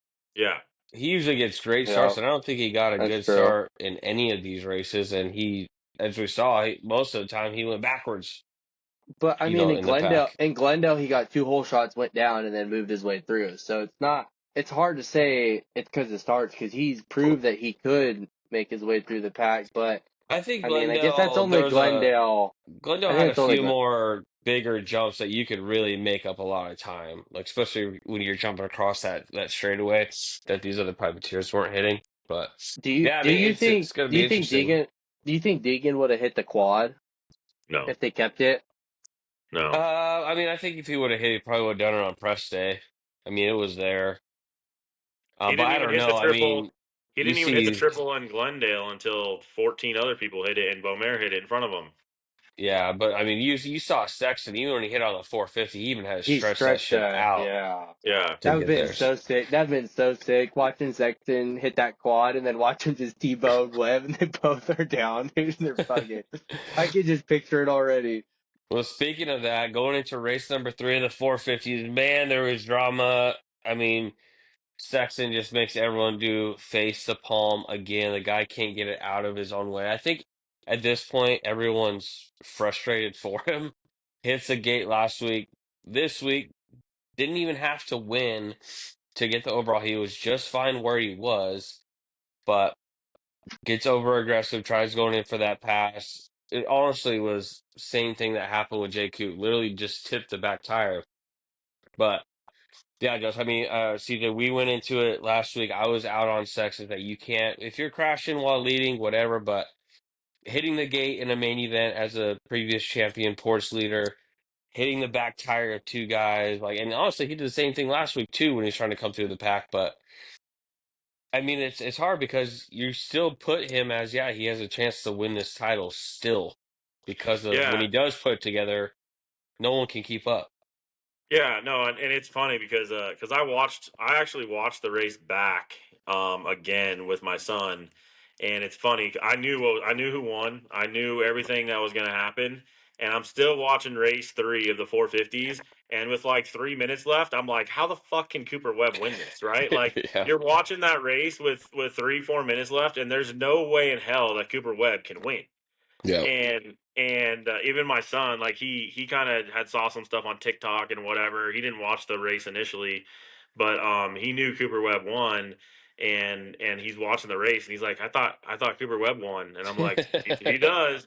And but yeah, it was just so bizarre. I mean, from him stalling, I mean, Yeah. he pushed that tucked that front and stalled. I mean, he honestly got lucky right there that he was able to stay in third. That I think should he have was. been the sign right there. Like, all right, like I just saw it, I Yeah, just let's lost it. Let's cruise yeah, it in. yeah, Started fumbling from there. let's just win. Yeah, and then he was able to get back up to the winning position, and it was like I just don't understand. Even like Ricky and them kind of were talking like, all right, you're there, like, and then Ricky's like, oh, I think he's gonna go for the win. Like cool, like whatever. I don't know, Yeah. like maybe he's feeling it. But then, like, you got a lapper on your left. Cooper Webb is fucking going to cut down in the Cut corners. down, I yeah. mean, he cuts down in every corner. I mean, the thing has, especially that corner. You look at that corner, they showed the replay 40 times. There's like 6 gnarly ass ruts. Cooper tucks down inside of all of them. And then you got a lapper on the left. And I don't know. I don't. It was just one of those things that like you're watching it, and then you look like you're like, shit, did he just break both his legs? Hmm. Because the fucking lapper just does some enduro cross over the top of him, and it was just like, what the hell is going on? And then Barsha fucking parks his ass right before the finish Hmm. line. I mean, it was just, and then he goes and sits down and cries for 45 minutes, Yeah, and I fucking don't know, pussy. dude. I think it's fucking Webb's world for sure in Arlington, but I think it's Webb's world from here on out. And Sexton either needs to either figure out if he wants to live in Webb's world or if he wants to pull his head out of his ass, because I don't think Webb is just, he's not slowing down, and I think you're giving that guy more and more confidence. I think he's feeding off of this, like being under the radar, not being talked about. I think it's getting under his skin. I mean, RC Hmm. had him picked as like the RC picked him for number 8 in Glendale, and he listens to that shit. It pisses Yep. him off. And I think that he's out for blood, and that dude's confident right now. I couldn't agree more with you, CJ. Coop, I mean, you gotta think he wasn't even thought about the title, his second year on Star. He's not even being talked about the title. It's Jet, Tomac, Sexton. No one's talking about Webb. Jet and Tomac go down for the season, or at least for most of the season, they're out of the fight. And then now it's like it's just Sexton, and we all know Sexton's a mental head case. It just is proven week after week. Sexton's mental ability is just not there to be in a title fight. It seems like it's like he's only going to win it if someone gets hurt, because he cannot handle that pressure to win it outright against someone straight up, because he'll fuck up and make a mistake. And I mean, Webb, he got that confidence last week just stalking Kenny, and we all knew sitting back like Webb just waiting. He did it, and then this week, I mean, Webb figured it out, and I think Sexton just felt like, oh my God, I have to I have to pass him because I got to make a point that this is my title. And he fucked up. I mean, he grabbed that front brake so hard, he was high siding no matter what if he touched Webb or not. That front tire was already sliding. So, I mean, you can't make those mistakes if you want to be a champion in the 450 class. You might be able to do it in a 250 class, but a 450, definitely not. Not with someone like Webb and being East Coast. Yeah, to me, I mean, it's I mean, he's been gifted these wins. So to me, I don't think it's anything as far as Webb is riding out of his Like mind. Sexton was gifted a title. Like Webb has just been in the right spot at the right time. He's easily we've seen he is not the fastest guy. Sexton clearly is, but yeah, I mean Sexton's stalling the bike there, but he had the win wrapped up to where it's just like, dude, like this is Webb's the last person you want behind him because he's rock solid and he's just going to put in consistent laps. He's not going to throw away a race. He's not going to make those dumb mistakes, and he has no problem just sitting back and just waiting for you to start fucking up so he can start creeping in because that's what he does. He's consistent lap after lap after lap. But to me, you look at this title. I think it's a 6 point swing right now. Yeah. Yeah, Cooper Webb 5. So Cooper Webb 146 and Sexton 141. So 5 point difference. It's definitely going to be interesting. That's cool about the 450s is, hey, it goes into next week, goes into Daytona, which kind of a cool story. No one that's lining up in the 450 class has ever won Daytona. Hmm. So whoever wins is going to be a first time winner. That's To wild to me, think. That's wild to think. Like how many yeah, champ? I mean, to think Sexton, Webb, Kenny, Robson. Yeah. yeah, Anderson. Yeah, like all those guys are still in there and they've never won. But I mean, if Tomac was racing, they're going into Tomac's world now. You know, like how Arlington is Webb's world. It's just crazy to think though that none of them have won Daytona. yeah. And it's Shit, tough, right? I mean, you go into it, it's more outdoor style track. I would Brayton won. lean Brayton Sexton, won but Daytona, and he's not even an outdoor guy. yeah. But yeah, I mean, going into it, you would think, you'd still want to put money on Sexton to win because when he puts it together, he's unbeatable. But I mean, this is what 3 weeks in a row. Tampa, he gave it away. Detroit hit the gate, and then here, I mean, he basically does it twice, hitting J Coop, stalling his bike, and then running into Webb as well. I mean, it's got to I be mean, frustrating being the KTM team manager over this guy. I mean, I I'd be mean, pulling my hair out. or you're happy because you don't got to pay out 100K for a bonus check because your manufacturer's going bankrupt. But it's a win What do loss no you matter what. What Yeah. do you like? I have a question for you guys. Like, what is the difference? Like, what do you guys think the difference is between like a Cooper Webb who just you barely ever see the guy making, you never see him really making mistakes. He's always there, even when he's under pressure, he's still performing. And then you got someone like Sexton who seems to like every time he gets pressured, he's making a mistake. Is it? Do you think that it's a mental thing, or do you think he's pushing like the ragged edge and it's just making him and Cooper's not pushing that ragged edge, so he's riding like a little more under control, or do you think it's a mental thing? I think I it's think it's a mental experience. thing. I think Mental. it's an I think it's experience. mental. I How do you think call experience? He's been in what 450 for what 5 years now? Coop's been I in mean, 450 for how many years now? Like, 7, maybe there's two still more than him. experience. I mean, but still, like Sexton's But been up front. He's won the races. You can't blame experience 5 years deep into fucking Supercross. You got the experience. You raced 250 plenty of much. You know, no, he I wasn't think hurt. it's more it's experience knowing Mental. that hey, I can turn it back and still win. Or Cooper Webb, he's never won a title being the fastest guy out there. He knows that hey, I can just it's a long series. I can just put in these fourths and thirds and seconds and they'll add up points. He has that experience to where, it's like the Mentality. turtle in the hare, right? Like Cooper That's Webb's a what I turtle. wonder. Like, I He just wonder fucking if chilling and actually go ahead, go run crazy. You got all this fire, you got something to prove, and you're just gonna keep making up these mistakes.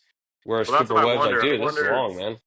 I wonder if it's like I wonder it would be interesting. I mean, we'll never know, but it would be interesting to know like is Cooper riding as hard as he possibly can and he's just rock solid, or does he tone it back and say, "Hey, I'm just going to ride safe at a level that I don't feel like I'm going to eat shit," where Sexton is like pushing that Hmm. little extra limit, or is it a mental thing, or does he just get so worked up about what's going on that he makes errors? It'd be interesting to know kind of like where those guys are at. Like, could Cooper turn it up if he really needed to, or could Sexton back it down if he really it would be interesting. I don't know. It's just something to think about, I guess. Hey, so Yeah. so Cooper Webb won his first title his third year into Supercross. He won his second title his fifth year into Supercross. Experience, you can't really blame on So that. what? Sexton's in It's his third mentality. year. So this is No. Sexton's third Third year? Supercross. This is no way this is Sexton's third Supercross. He I was on thought. Honda at least 3 years. He had to have been. I don't know. I thought he was so relatively new, but still, I mean, Webb's still a two-time champion. He's been doing this still a few years. I mean, it's just get the reps and getting in those, the race experience and riding these tracks and how they're going to break down and knowing that you don't have to push it to win or and sometimes it's better not to push it. And this all goes back to it, right? You put Cooper Webb, Tomac, Jet, shit, even Anderson in Sexton's shoes last night, and all four of them come out with the victory. Yeah. Yeah. None of them are going to do that shit to where they're going to run into the Sexton's back of a fourth guy year. that's leading when they don't have to, or stalling the bike. Um, so yeah, I mean, it's crazy. The kid has an insane amount of speed, but it doesn't seem to matter what bike he's on. He made the mistakes on Honda. He's making similar mistakes now, but even the mistakes now are just kind of more bonehead. Like running into someone that's not just putting in a hot lap through Tampa and going down in the whoops because they got sketchy. That's just not being aware of your surroundings or like knowing what's going on. And it's just Do you crazy think for it someone to be at that stage still this far in his career. okay, so it's Sexton's fifth year this year in the 450 class for Supercross. And do you think I saw another video of he got sketchy this week? Do you think it's because he doesn't always run his finger on the clutch through the whip? See if that plays a factor through his whips? Because I'm the type of person when I ride, I always have a finger on the clutch To be because I was honest, kind of like I've never hit a section of whoops, so I'm gonna take well just like their period though. experience. Like you But hear DV talk about it, you hear Reed talk about it. Like if you're going through whip section, that clutch, your finger on your clutch will save you so many times because then you're just not like freaking the fuck out. You can regulate your power. And then like you see all these guys crashing, eating a bunch of shit, and when they start out through the whoops, they don't have a finger on the clutch. They can't kind of save themselves. It's just fucking haywire after they get loose. They can't control that. They can't instantly shut that power off to where they're not getting a crazy like kick or something like that because the rear tires spinning full I mean, speed and I full don't think it's throttle. something that's happening that often to where they're gonna tell Sex to start running with a finger on the clutch. I mean, you send him through a whoop section 100 times, he'll probably crash, 50 of twice. them. 50 of them. Shit. Um, But He's looking at the overall, so Webb steals the win. Ken Roxon ends up with a second. Sexton still ends up getting that third. As we mentioned, 5 points down. But I mean, yeah, I mean the show goes on to Daytona. Malcolm in ninth, Sabachi 10, hey Anderson 11. J Coop almost sneaked out a podium. He went 2-3-6. Yep, And then Anderson, that last moto, he went second. So, I mean, Anderson yep, kind of back without fucking fucking around and crashing. Fucking with Barsha. yep. Figured it out. But I yeah, do. going J into this Coop just needs to figure it 450s. out. I mean, it's hard to say figure it out, right? I mean, the guy's still top five in He supercrosses. he is, but it's like, could you just imagine J Coop's speed if he could get through a goddamn whip section? Like that's what's like kind of impressive. It's like he can hang with these guys for a while. Like if he could figure out whoops, he could hang with them the whole race maybe. But it's just like those whip sections just eat him up. Yeah, I don't think he has the speed to hang with those guys for that long. I mean, he was saying that he needed a breather lap in a 10-minute moto. yeah, Well, that's yeah. because he flies private everywhere because of his chick. Put him on a Um, fucking economy. all right, so obviously the 250 championship, we saw the momentum swing back to Deegan's route. I think everyone now is probably leaning Deegan on getting that title done. What about 450s? I think we can all agree landing on Webb. Until Sexton starts, stringing together 2, 3 wins in a row. I mean, he's making more mistakes than he is winning, so it's hard to bet with him in confidence versus just Webb. And Webb's not even winning. races, impressively. He just been at the right spot at the right time, and chasing down Roxon. But yeah, what about you guys? Any shakeups in either one of the titles as I mean, we as I we move I on? kind of gotta after this week. I'm really worried about Beaumare for the title. I would love to see Beaumare win it, have a Boy. I'm I have to see what happens in this next race to change my title pick to Deegan. Just because you never know with Deegan, he could try to close the door on RJ or try to send it deep on Kitchen. And, Kitchen doesn't like Deegan. He doesn't like that whole flashy this and that. So, they may not be scared to give him a wheel or two and put him down on the ground. So that could really shake things up in the East-West shootout. So I'm still on the verge of my title pick. I'm still going to stick with Beaumare for now, at least for 250. But you can't bet against Webb. We got way too many deep rutted tracks left to go. Sexton's gonna Sexton like always. Yeah, what about you, CJ? Any shakeup as far as either titles? I mean, at 250s, I think it's Deegan's title to lose again. I mean, he's put himself back in the driver's seat, and he should win. He I don't know. Again, I think it comes down to the showdowns and what happens there. I think we either see a mature rider or we see some crazy mistakes. So I think it comes down to the showdowns. I think it's Deegan's title to win or lose at this point. And I'm all aboard the web wagon again. The web wagon is fucking alive and well. I think that he is going to be a scary one to be messing with. I think Sexton needs to worry about Webb at this point. And I think he is worried about him at this point. Yeah, he may not have the raw speed that Sexton could have here and there. But I mean, Webb has found speed this year. He's found speed that Mm-hmm. he hasn't had in the past. I mean, normally Webb's the Roxon qualifier.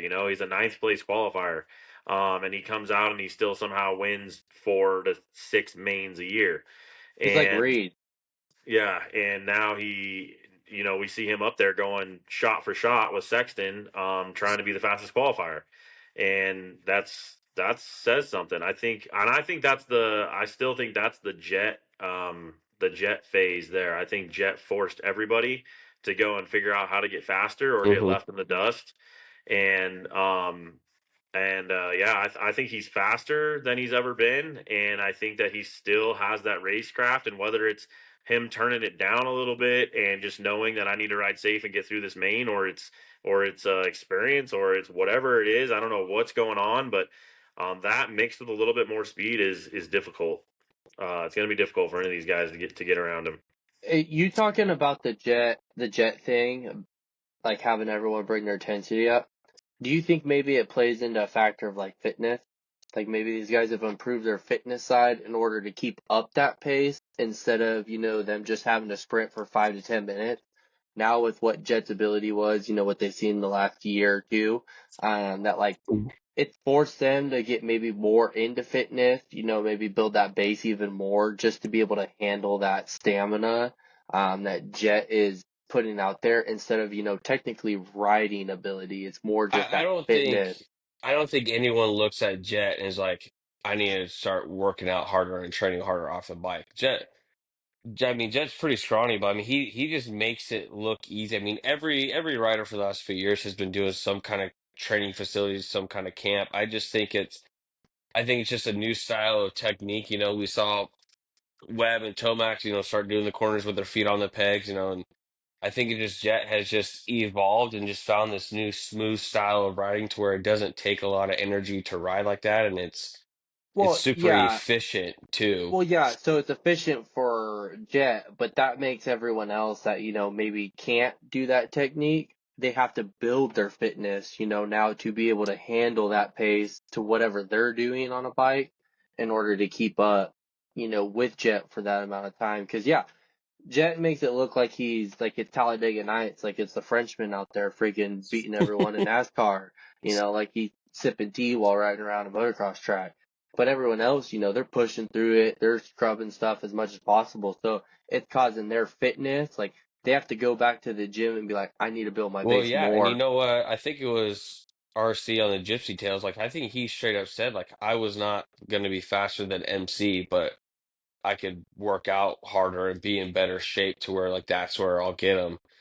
But yeah, I mean it definitely plays a factor. I mean the better shape you are, the stronger you are, the faster you're going to be able to hold that speed, for a longer amount of time. But yeah, I mean it's hard to say because we really didn't see Jet, full bore in this season, with the bike challenges and things like that. So honestly, I don't know how close these guys are to his speed because I haven't seen Jet out there, with them, being fully healthy because we all know what he's capable of. All right, Daytona this weekend. It's always a fun week. There's always good arena cross races the Friday before too. But looking at the track map now, it's going to be a bit of a longer start that we see in Daytona with a right-hander. But I mean, you look at this track map. There's rhythms, there's rollers, there's sand. I mean, it looks like a challenging track. There's even a wall jump um, before the whoops too. But yeah, CJ, looking at this track map, who do you think it's going to suit more on the 250s and the 450s? Um, I think I think on the 450, just because we're talking about that real quick, I think it suits Sexton. I think it's an outdoors track, and right now, if you take the current active riders and you take them outdoors, Sexton's gonna wax them. And I think that this track suits Sexton, and barring any boneheaded normal head case shit, he should win. I mean, it should be his track to go out and win.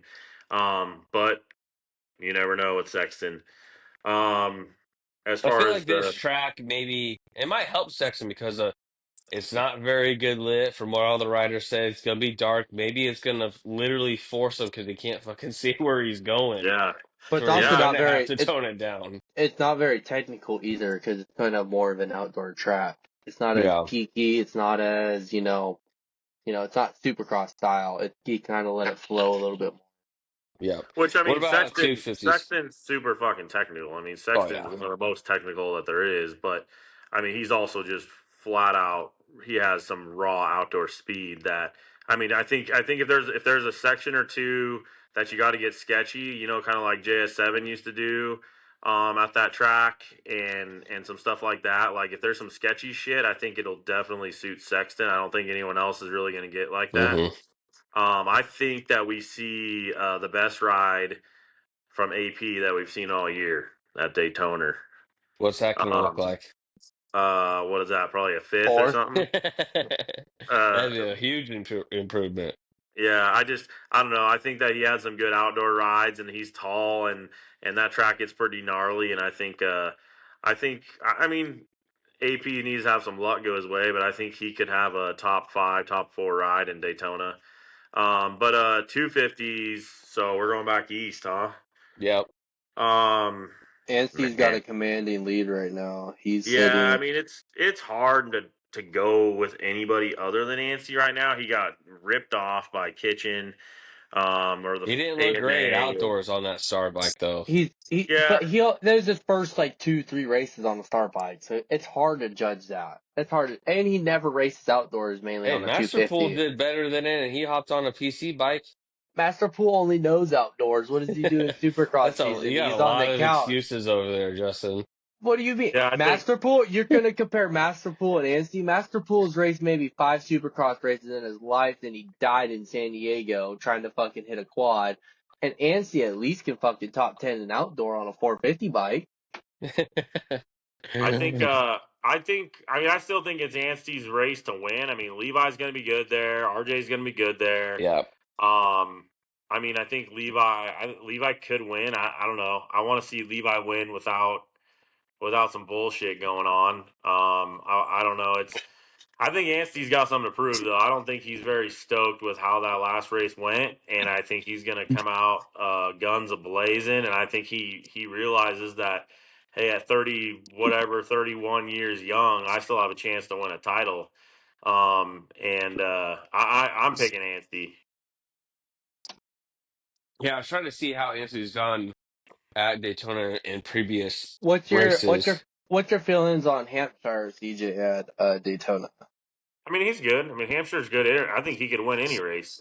He's the dude's a fucking animal. He's proven that. But I mean, he's just so squirrely. He's you never know what you're going to get with Hampshire, and is he going to show up, and is he going to be able to put in 15 solid minutes, or is he going to fucking land on a tough block and take out some stripper on the side? You know, like Yeah. you never know what you're going to get with that guy. I mean, I think he definitely could go pull a whole shot and fucking run away. He has the speed, he has the ability. He's just the dude has just been everywhere except for where he should be this year. What Yeah. about Vial? I was This almost track thinking suit that. up I pretty was well thinking for him.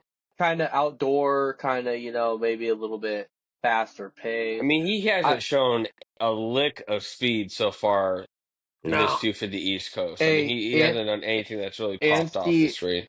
Anstey on a 250 has gone second in 2023. He went second at Daytona, and then he went eighth last year. Okay. on a firepower or something. Yeah, quad lock, whatever A you want to fire call it breathing now. Honda. Yeah, Yeah, Yeah, I mean, too bad he I think left. Too bad he I left for a star bike because he knew that Honda was a piece of shit. He wanted to join a blue crew, baby.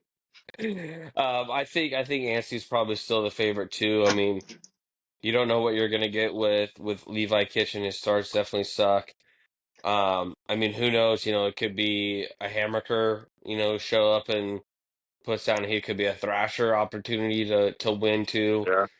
But yeah, I think you'd have to lead Anstey in the 250 East class and kind of see how that goes. 450 side, I would agree. I would lean Chase Sexton. In this, my understanding is I think, you don't think of Webb when it comes to, great results, especially at somewhere like Daytona. But I mean, last year he ended up getting a fourth.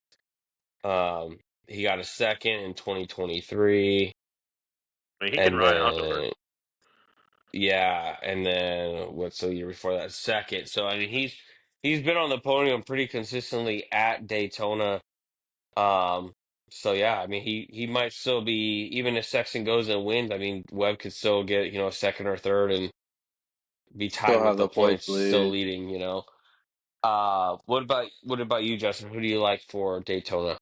450. I mean, it's hard to go against Sexton on a Daytona track. Like CJ said, it's like an outdoor track. Sexton has that raw speed, but I mean, is Sexton gonna Sexton again? I think maybe this track does slow him down a little bit. I think Sexton's gonna come out with the win here. I think he has even more to prove again. 3 bad races in a row. He's got to really step it up. Maybe he gets a talking to from Roger, like, "Hey, dude, you literally had the win." And I also watched today. Racer X did their after race week show, and I guess KTM had on their pit board, "Hey, you don't need Webb to win. You don't need to pass Webb to win." And Sexton still did it. So maybe he got a talking to, and he's like, "You know what? I just need to really focus on this I feel championship. like Who that's the cares same about?" conversation they had with him last week after Detroit. Hey, I mean, shit. I mean, you got to do it so many times before You you know what's plead crazy with that insanity. Sexton thing is he literally said on the podium at Glendale, "Hey, I know I didn't have to win. I just like to win the overall, so I just kind of settled." Yep. Like, bro, where the And fuck then was you that don't, this and then you weekend, don't do it dude? ever again. Yeah, Yeah, I think he fell into the trap like, "Oh shit, I have the points lead. Fuck, Coop's kind of getting on a roll. We're East Coast. I gotta make a point. I gotta make a splash. I fucked up And Detroit." And he tried to make that splash and he fucked it all up. I mean, belly but flopped. I think he rebounds for Daytona. I think Sexton's gonna win it. I think maybe Kenny might be someone to throw into that So concept, looking but at looking at last year, so Jet, Eli, they went 1-2. Sexton was third. Cooper Webb where was fourth. Cooper where's Webb Kenny? was at 23 seconds behind Sexton last year Yeah. at Daytona. yeah. But Was I think last it's a year did little they bit have a different weird though. track though? Last year's track was kind of weird. This track this year looks sick. I think Yeah, last that year and had that. that split lane. There's also a big difference when you're up there battling for the. I mean, look at Anderson. Yeah. Anderson, when he's battling for the lead, is like a different rider than the guy who's battling 2018 for all over again. fourth. Yeah, when he's in fourth, he looks like he's fucking Logan Carr now. Yeah, no, he'll put up a fight for a couple corners, and once you get in, he's like, ah, fuck it, go ahead, Yeah, dude. I was give gonna me give a it to you fucking anyways. blunt, baby. Yeah. Um, All right, Justin. Did they post any matchups or anything as far as bets as we head into Daytona? We did have so we got Daytona just straight up to win. Sexton's plus 110, and then Cooper is plus 150. Kenny is plus 500. Anderson is plus 1200. And then Hmm. title odds have moved. Cooper Webb is now the favorite in title odds at minus 105. Sexton plus 115. They're still hanging Kenny around a little bit at plus 450. And then CJ's favorite rider ever, Malcolm Stewart, plus 8,000 in fourth for the fourth best odds to win. And Title? then, yeah. Yeah. Oh, he And then, might. oh, wow. Oh, they dropped even more since I last checked at about 6:30. So you got Sexton versus Cooper, for matchups. You got Sexton at minus Cooper 120. Webb. Webb at minus Yeah. 110. I think I would probably take Sexton just because of the type of track. Yeah. So I would take Sexton, and then we got AP versus J Coop. I think I would take Jake. AP. I think I Yeah, take that's AP tough. for Daytona. What's the Uh, odds? so AP is plus 110. J Coop is minus 140. No, it's not enough to make any money off. Hmm. Yeah, And that's a tough then one. you got Kenny versus Anderson. I would take Kenny all day. Yeah. What's that odds? Kenny minus 200, Anderson plus Oh wow. 154, Yeah, that sounds about right. which I think it was kind of similar last week between them two, right? Was it last week they were against each other? A lot of these matchups are the same. Yeah. And then you got Mookie versus Barsha. Mookie minus 166, Barsha plus 130. Wait, Barsha looked good this weekend. Yeah, no, he's definitely found some fire. I mean, he's training with Alden Baker, this year. So, And Mookie's but not. yeah, Mookie is by no means an outdoors guy. So is, so yeah, hey, Mookie, hey, first year in outdoors, I think what did he get fifth in outdoors this year? Was that 2008? yeah, all No, right. It was like this 10 year he years ago did. was his last time. No, he I'll raced it tell this you the past battle year. I'm going to be keeping an eye on this year is Malcolm Stewart, fifth place, 108 points. Justin Cooper, 104. Give me J Coop. We're going to keep an eye to see if Jay Coop's going to beat your boy Malcolm on the year. But Only, CJ only cares if Mookie hits a fucking, gets some big lips or something like that, reels him in. He can give two shits about J Coop. yeah. Well, all right, boys. Another great show. A couple matchups that we went out there. Look for us on Instagram, Hey, X, YouTube. what do you think about the Um, track? as far as the Daytona track, We didn't really talk I mean, about it. It's a to right hand start. me, Right hand yeah, start? yeah. We That's touched on big for that being a Daytona. right hand start. It's different. I mean, to me, a lot of it looks the same as Daytona always is. There's always going to be some crazy sand section. There's going to be super long rhythms too. So, I I mean, think the the big start's thing going to be is, the biggest thing, I would say. I think the big thing is they went away with split section. I mean, Which I'm there's which still I'm some in fine. the center. It looks like going across the start. That looks like there's going to be inside outside. Well, I'm talking about like the full splits they did, like those rhythm lanes they were having that were full splits. And it was like they were just going one line the whole time. What's the point of Yeah, even they're doing a really split hard lane? to make those work. Yeah. But all right, well, we are looking forward to Daytona. Always a great round.